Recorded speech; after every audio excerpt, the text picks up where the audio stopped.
Hello বন্ধুরা, আজকে বানাচ্ছি নুডলস দিয়ে একটি শর্টকাটের রেসিপি। আসসালামু আলাইকুম বন্ধুরা, সবাই কেমন আছেন? সবাইকে জানাই রমজান মোবারক। আবারও সবাইকে রমজানের শুভেচ্ছা জানাচ্ছি। আজকে তো 14তম রোজা। দেখতে দেখতে রহমতের দিনগুলো চলে গেছে এবং মাগফিরাতের দিনগুলো প্রায় চলে যাচ্ছে। তো একটা নুডলস কিনে নিয়ে আসলাম। নুডলস দিয়ে আজকে রোল বানাবো ভাবছি। প্রতিদিন তো ইফতারিতে ভাজা পোড়া খাই, তো আজকেও সেই ভাজা পোড়া জিনিসটাই বানাচ্ছি। তো আজকে আলুর চপ বেগুনি আর বানালাম না, আজকে বানাচ্ছি রোল। তো ফার্স্টে নুডলসটা কিনে আনছি, এরপর আলু কেটে নিয়েছি, টমেটো কেটে নিয়েছি। তেলের মধ্যে আলুটা নুডলসটা কীভাবে রান্না করে সেটাই ফার্স্টে নুডলসটা রান্না করে নিলাম, শুধু ডিম বাদে। এরপর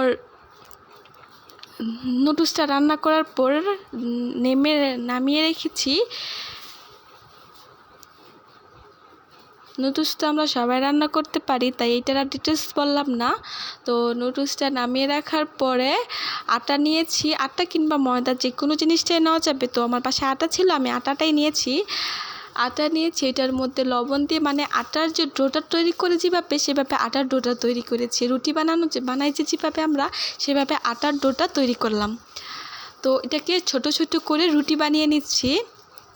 রুটি আমি তেমন গোল করতে পারি না, এটা আমি সব ভিডিওতে বলি। তো বানিয়ে নিলাম। তারপরে যে ডিম ছাড়া যে নুডলসের পোরটা বানিয়েছি, ওইটা রুটির মধ্যে দিয়ে নিয়েছি, ছোট ছোট করে রুটি বানিয়েছি। তারপর এটাকে পেঁচিয়ে নিব, একদম দোকানে যেভাবে রোল তৈরি করা হয় তার চেয়ে ভালো হবে।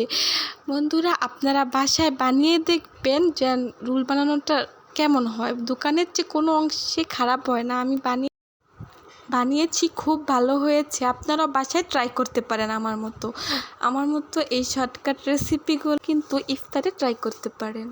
আমি বেশি বানাইনি, কম বানিয়েছি, তারপরও বানিয়েছি।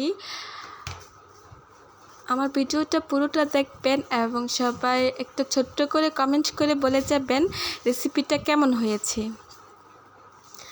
বানিয়ে নিয়েছি, তারপর ভালো করে পেঁচিয়ে নিয়েছি যেন ভিতরে যে পুরটা দিছি তো সেটার জন্য ভাজার টাইমে না বেরিয়ে যায়। তারপর তেল নিয়ে নিয়েছি, তারপর তেলের মধ্যে এটা দিয়ে দিলাম। তারপর ভালো করে লাল ভাবে এটাকে ভেজে নিলাম। তারপরে এটা খেতেও ভালো হবে।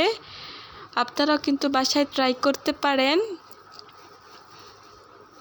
এই যে এরকম একটা কালার আসবে, এই কালারটার মধ্যেতে নামিয়ে নিতে হবে। এই যে আমার রোলটার ফাইনাল লুক। কেমন হয়েছে বন্ধুরা জানাবেন।